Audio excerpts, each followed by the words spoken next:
I got a call recently from a patient I've known for years. She's 76.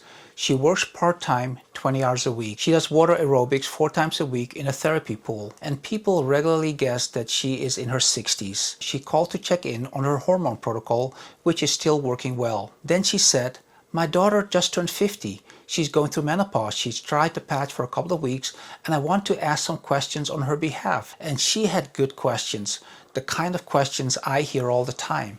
So today I'm going to answer them. I'll use her story and her daughter's situation to explain what the Wiley Protocol actually is, why some women choose it, and what I think about it clinically. Before I get into it, I'm Dr. Fred Bloom. I'm an integrative and holistic medicine physician based in Kensington, Maryland.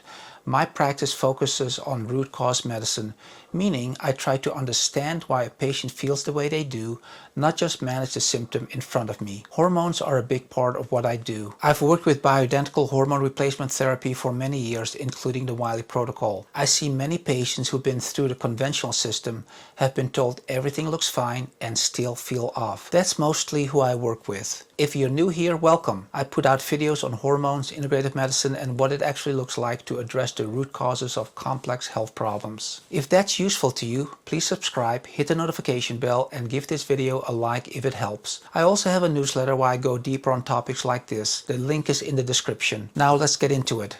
The patient has been on the Wiley Protocol for years. Estradiol cream and progesterone cream cycling monthly. She didn't call because something was wrong. She called because things are going well and she wanted to make sure we keep them that way. That's actually pretty rare in medicine. Someone who is proactive, someone who pays attention, someone who shows up not in crisis but in maintenance mode. And here's what struck me about the call. She kept connecting her quality of life to her hormones, not in a dramatic way, just matter-of-factly. People tell me I look young. I think it's because of my creams. I'm still working, I'm still exercising, I'm still going at 76. Her daughter, on the other hand, is at the beginning of this. She just turned 50. She recently started having symptoms, including more anxiety than usual. Her doctor put her on a patch. She had only been on it for a couple of weeks when her mother called me. I want to use both of them as a lens for this conversation because they represent something I see constantly. A woman who figured this out and a woman who is just starting to ask the right questions. Question 1. What's the difference between the patch and the creams? This is where I want to slow down, because the answer is more important than most people realize. The short version is this. Patches give you a flat, steady hormone level. The Wiley Protocol gives you a rhythm. Think about your heart for a moment. It beats in a rhythm. It rises, contracts, relaxes. And you know what a flat line on a heart monitor means. It means the heart has stopped. In cardiology, flat line is never good. You need the rhythm. Hormones work the same way. When you were in your 20s and 30s, your estradiol didn't hold steady at one fixed number. It started low at the beginning of your cycle. It climbed. It peaked around ovulation. Then it fell, rose again in the second half of the cycle, and dropped before your period. Progesterone was low in the first half of the month. Then it surged dramatically after ovulation. That rising and falling was the signal your cells were built around. Your estrogen receptors, your progesterone receptors, your brain chemistry, your sleep. All of it developed in response to that monthly rhythm. Menopause doesn't just lower your levels, it stops the rhythm. When you apply a patch, even a patch with real estradiol in it, you get a flat, continuous release. The dose is low, it doesn't change. Your levels may be in the bloodstream, but there's no rhythm, no rise, no fall. No pattern that your receptors recognize as normal. For some women that's enough. The hot flashes calm down. The bone density may hold. That is a real benefit and I don't dismiss it. But for women who still feel off, who are still not sleeping right, still foggy, still mood unstable, still not themselves, flat dosing often is not enough because the rhythm is still missing. The Wiley Protocol is a compounded hormone protocol that cycles estradiol and progesterone across 28 days, mimicking the curve of a natural menstrual cycle. The dose changes day by day. Some days you use very little cream, other days significantly more. That variation is intentional. It is the signal. My patient described it exactly right. She said, Some days I use very little of the estrogen cream, and other days I use more. It's like my body is changing and needs different amounts throughout the month. Yes, that is exactly it. The doses in the Wiley Protocol are higher than what many prescribers are comfortable with. That is one reason it is controversial, but you cannot separate the dose from the pattern. They work together. A high dose delivered flatly is a very different thing from a dose that rises and falls the way a natural cycle does. Question 2. What about anxiety and mood? The daughter was also having more anxiety. This is one of the most common things I hear from women in perimenopause and early menopause, and it is one of the most mismanaged. Here's what often happens. A woman in her late 40s or early 50s starts having mood instability, anxiety, irritability, crying more easily, a kind of emotional unpredictability that is new for her. She goes to her primary care doctor. She gets referred to a psychiatrist. She ends up on an SSRI or an anxiety medication. Sometimes those medications help, but they may be treating the symptom, not the cause. Psychiatrists, generally speaking, are not trained deeply in hormone physiology. That's not a criticism. It's just usually outside their training. So when a woman presents with anxiety or depression during this phase of life, the default is often a psychiatric medication. But what is often happening is a hormone shift. Estrogen and progesterone both affect brain chemistry. Progesterone in particular has a calming anti-anxiety effect. It acts on GABA receptors in the brain, the same general calming pathway involved with medications like benzodiazepines. When progesterone drops sharply and stops cycling, some women feel it as anxiety, as internal agitation, as I don't feel like myself and I don't know why. If that sounds familiar, if your anxiety feels new, worse, or tied to this phase of life, it is worth asking whether your hormones have been properly evaluated before adding a psychiatric medication. That does not mean psychiatric medications are never appropriate. Sometimes they are, but the sequence matters. Hormones first, then reassess. Question 3. Can the hormones cause cancer? This is a big one. Almost every patient asks it. It is a fair question, and the answer is more nuanced than the fear around it suggests. First, we have to clarify what kind of hormones we are talking about. The Wiley Protocol uses bioidentical hormones. Bioidentical means the molecular structure is identical to the hormones that your body has produced since puberty. Your body cannot distinguish them from the estradiol and progesterone it makes on its own, because chemically they are the same. Your body has been living with these hormones for decades. They help build your bones. They supported your brain. They affected your cardiovascular system. They help maintain skin, hair, mood, sleep, and metabolism. Menopause does not make these hormones suddenly dangerous. Menopause means your body stopped making enough of them. On this call, my patient mentioned that she had taken birth control pills earlier in life, and like many people, she assumed birth control pills were hormones. This is one of the most common misconceptions I hear. Birth control pills are not the same as bioidentical hormones. They are synthetic compounds designed to suppress ovulation. They look similar to hormones from a biochemical standpoint, but they are structurally different, and that difference matters. Here's the analogy I used on the call. Water is H2O. Hydrogen peroxide is H2O2. Almost identical chemically, just one extra oxygen atom. But one is something you drink every day. The other can damage tissue. The molecular difference is small. The biological difference is not. Synthetic hormone-like drugs can have a very different biological effect from hormones that are identical to what the body makes. That distinction matters enormously. Now, does that mean there is zero nuance? No. Women with a history of certain estrogen-sensitive cancers need an individualized conversation. That is a real clinical decision. I take it seriously, but the fear many women carry that all estrogen replacement automatically causes breast cancer is often based on confusion between different types of hormone therapies. The distinction matters. Question 4. Are patches real hormones? This came up on the call too. The daughter had been given a patch. Her mother asked, "Are those real hormones?" The answer is yes. Standard estrogen patches from a regular pharmacy usually contain estradiol, which is a real bioidentical hormone. So that part is fine. The issue is not what is in the patch. The issue is what the patch cannot do. First, the dose is low. Patches are designed to give the minimum amount of estrogen needed to reduce symptoms. That is a conservative approach. For some patients, it is appropriate, but it is often not enough to address the full range of what menopause does to a woman's body. Bone, brain, sleep, mood, skin, libido. Second, and more importantly, the delivery is static. Same dose, every day, no cycling, no rhythm.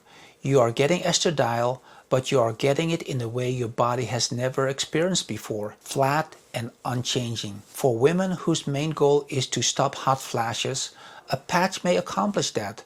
For women who want more, better sleep, clear thinking, more stable mood, stronger bones, better skin, a cycling approach often does more. When a patient comes to me who has not responded well to standard hormone therapy or who is just starting to explore options at menopause, the first thing I do is listen carefully to when she feels worst.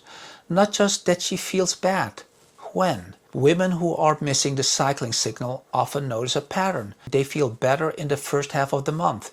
They crash at a predictable time, usually the third week when progesterone would naturally be changing, or they notice their emotions still seem to cycle even though they no longer have a menstrual cycle. Their body is searching for a rhythm that is not there anymore. Sleep is always a major clue, especially the kind of disrupted sleep where you fall asleep fine but wake up at 2 or 3 in the morning. Alert, sometimes anxious, unable to get back to sleep. That is often progesterone related, and it frequently persists on static dosing because the progesterone is not moving the way it needs to. I also pay attention to the second half of the month. Irritability, low patience, reduced resilience, brain fog that comes and goes on a cycle. These point toward a hormonal pattern, not just a hormonal level. Then I look labs in context, not just is the level in range, but what is the estradiol to progesterone relationship? What is happening with DHEA and testosterone? How does the clinical picture match the numbers? I also check thyroid thoroughly, not just TSH, free T3, free T4, thyroid antibodies. Undertreated thyroid dysfunction can create symptoms nearly identical to hormone deficiency, and it gets missed constantly. The Wiley Protocol is not the right choice for every patient.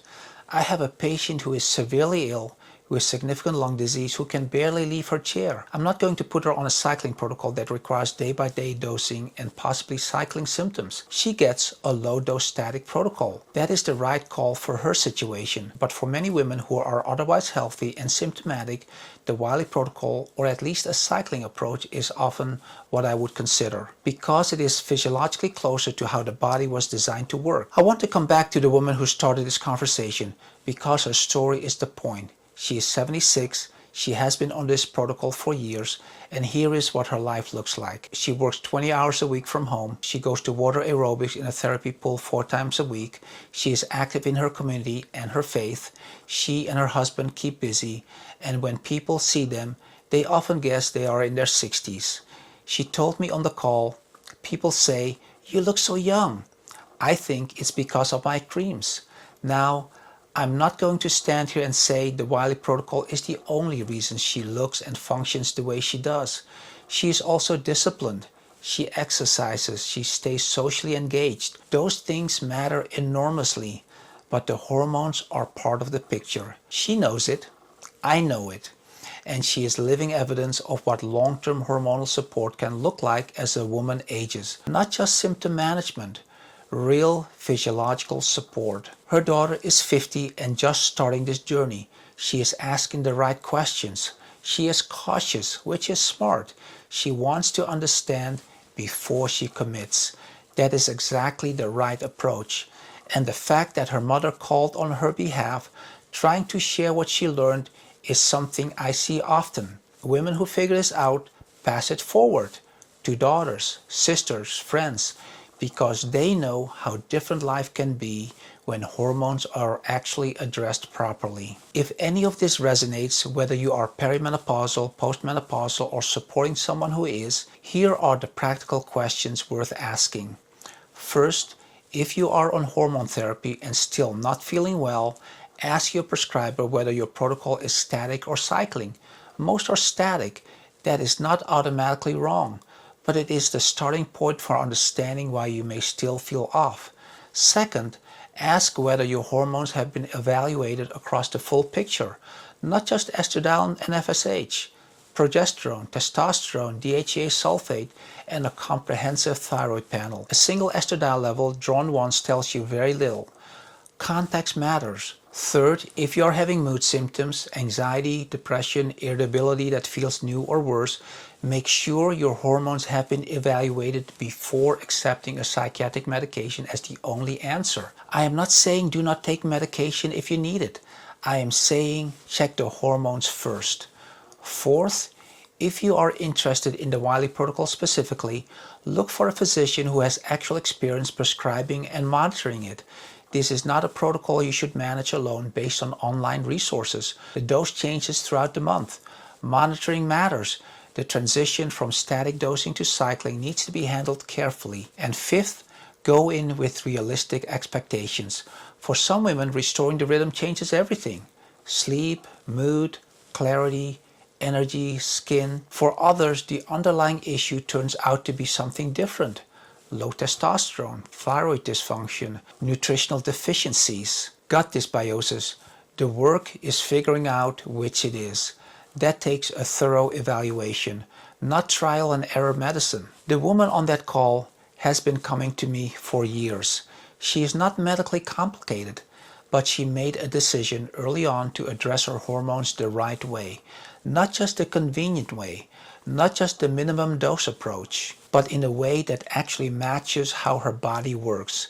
And at 76, she is still showing up, still working, still moving, still, as she puts it, just keeping busy.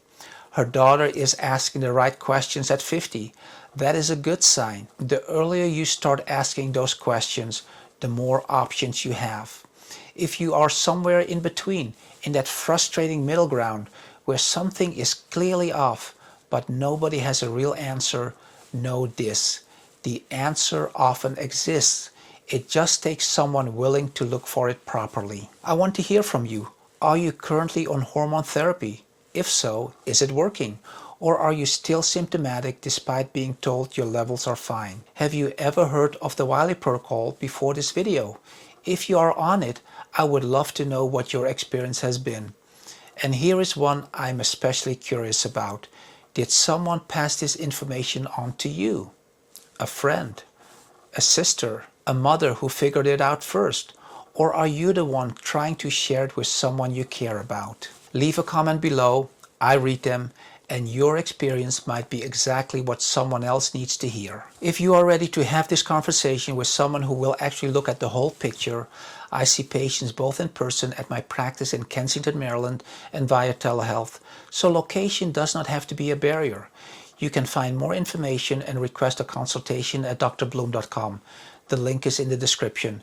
And if this video was useful, share it with someone who needs it. Sometimes the most helpful thing you can do for the women in your life is hand them something that finally answers the questions they have been carrying around for years. Thanks for watching. I'll see you in the next one.